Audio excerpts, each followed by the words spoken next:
हर हर महादेव। आप सभी भक्तों पर महादेव कृपा सदैव बनी रहे। भक्तों, सोमवार का दिन शंकर भगवान को समर्पित होता है। आज के दिन भक्त भोलेनाथ को प्रसन्न करने के लिए विशेष पूजा अर्चना करते हैं और इस व्रत कथा का श्रवण करते हैं।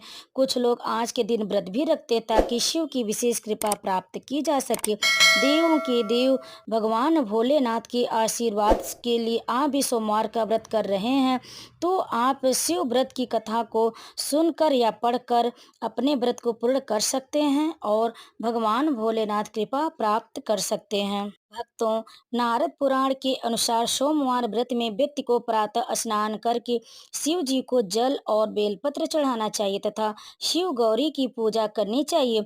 शिव पूजन के बाद सोमवार व्रत कथा सुननी चाहिए। इसके बाद केवल एक समय ही भोजन करना चाहिए।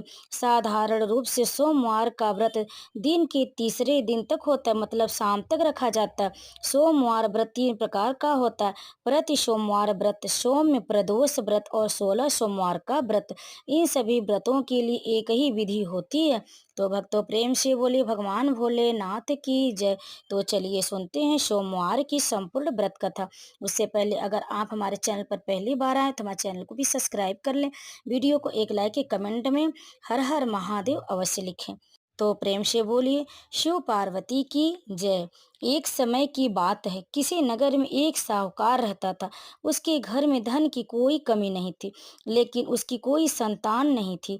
इस कारण वह बहुत दुखी था। पुत्र प्राप्ति के लिए वह प्रत्येक सोमवार व्रत रखता था और पूरी श्रद्धा के साथ शिव मंदिर जाकर भगवान शिव और पार्वती जी की पूजा करता था। उसकी भक्ति देखकर एक दिन माँ पार्वती प्रसन्न हो गई और भगवान शिव से उस साहूकार की मनोकामना पूर्ण करने का आग्रह किया। पार्वती जी की इच्छा अनुसार भगवान शिव ने कहा कि हे पार्वती, इस संसार में हर प्राणी को उसके कर्मों का फल मिलता है और जिसके भाग्य में जो हो उसे भोगना ही पड़ता है। लेकिन पार्वती जी ने साहूकार की भक्ति का मान रखने के लिए उसकी मनोकामना पूर्ण करने की इच्छा जताई। माता पार्वती के आग्रह पर शिव जी ने साहूकार को पुत्र प्राप्ति का वरदान तो दिया, लेकिन साथ ही यह भी कहा कि उसके बालक की आयु केवल 12 वर्ष होगी। माता पार्वती और भगवान शिव की बातचीत को साहूकार सुन रहा था। उसे ना तो इस बात की खुशी थी और ना ही दुख। वह पहले की भांति शिव जी की पूजा करता रहा। कुछ समय के बाद साहूकार के घर में एक पुत्र का जन्म हुआ। जब वह बालक 11 वर्ष का हुआ तो उसने पढ़ने के लिए काशी भेज दिया गया। शाहूकार ने पुत्र के मामा को बुलाकर उसे बहुत सारा धन दिया और कहा कि तुम इस बालक को काशी विद्या प्राप्ति के लिए ले जाओ और मार्ग में यज्ञ कराना। जहाँ भी यज्ञ कराओ वहाँ ब्राह्मणों को भोजन कराते और दक्षिणा देते हुए जाना। दोनों मामा भांजे इसी तरह यज्ञ कराते और ब्राह्मणों को दान दक्षिणा देते काशी की ओर चल पड़े। रात में एक नगर पड़ा जहाँ नगर के राजा की कन्या का विवाह था, लेकिन जिस राजकुमार से उसका विवाह होने वाला था वह एक आंखों से काना था। राजकुमार के पिता ने अपने पुत्र के काना होने की बात को छुपाने के लिए एक चाल सोची। साहूकार के पुत्र को देखकर उसके मन में एक विचार आया। उसने सोचा, क्यों न इस लड़के को दूल्हा बनाकर राजकुमारी से विवाह करा दो। विवाह के बाद इसको धन देकर विदा कर दूंगा और राजकुमारी को अपने नगर ले जाऊंगा। लड़के को दूल्हे के वस्त्र पहनाकर राजकुमारी से विवाह कर दिया गया, लेकिन साहूकार का पुत्र ईमानदार था।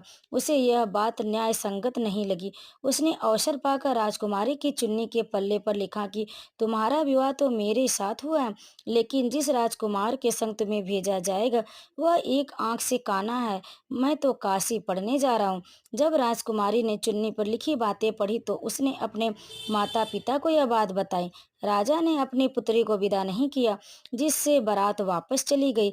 दूसरी ओर साहूकार का लड़का और उसके मामा काशी पहुंचे और वहां जाकर उन्होंने यज्ञ किया। जिस दिन लड़के की आयु 12 वर्ष की हुई उसी दिन यज्ञ रखा गया। लड़के ने अपने मामा से कहा कि मेरी तबीयत कुछ ठीक नहीं है। मामा ने कहा कि तुम अंदर जाकर सो जाओ। शिव जी के वरदान अनुसार कुछ ही देर में उस बालक के प्राण निकल गए। मृत भांजे को देख उसके मामा ने विलाप शुरू कर दिया। संयोगवश उसी समय शिव जी और माता पार्वती उधर से जा रहे थे। पार्वती जी ने कहा भगवान से कि स्वामी, मुझे इसके रोने के स्वर सहन नहीं हो रहे, आप इस व्यक्ति के कष्ट को दूर करें। जब शिव जी मृत बालक के समीप गए तो वह बोले कि यह उसी साहूकार का पुत्र है जिसे मैंने 12 वर्ष की आयु का वरदान दिया था। अब इसकी आयु पूरी हो चुकी, लेकिन मातृभाव से विभोर माता पार्वती ने कहा कि हे महादेव, आप इस बालक को और आयु देने की कृपा करें, अन्यथा इसके वियोग में इसके माता पिता भी तड़प तड़प कर मर जाएंगे।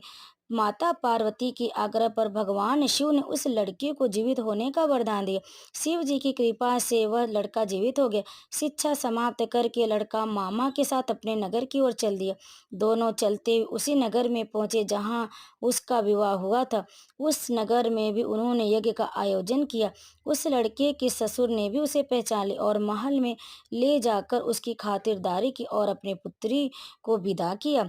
इधर शाहूकार और उसकी पत्नी भूखे प्यासे रहकर बेटे की प्रतीक्षा कर रहे थे। उन्होंने प्रण कर रखा था कि यदि उन्हें अपने बेटे की मृत्यु का समाचार मिला तो वह भी प्राण त्याग देंगे। परंतु अपने बेटे के जीवित होने का समाचार पाकर वह बेहद प्रसन्न हुई। उसी रात भगवान शिव ने व्यापारी के स्वप्न में आकर कहा, हे श्रेष्ठी, मैंने तेरे सोमवार के व्रत करने और व्रत कथा सुनने से प्रसन्न होकर तेरे पुत्र को लंबी आयु प्रदान की है। इसी प्रकार जो कोई सोमवार व्रत करता है या कथा सुनता है और पढ़ता है, उसके सभी दुख दूर होते हैं और समस्त मनोकामनाएं पूर्ण होती हैं। तो प्रेम से बोले भगवान भोलेनाथ और माता पार्वती की जय। कथा को अंत तक सुनने के लिए आप लोगों का बहुत बहुत धन्यवाद।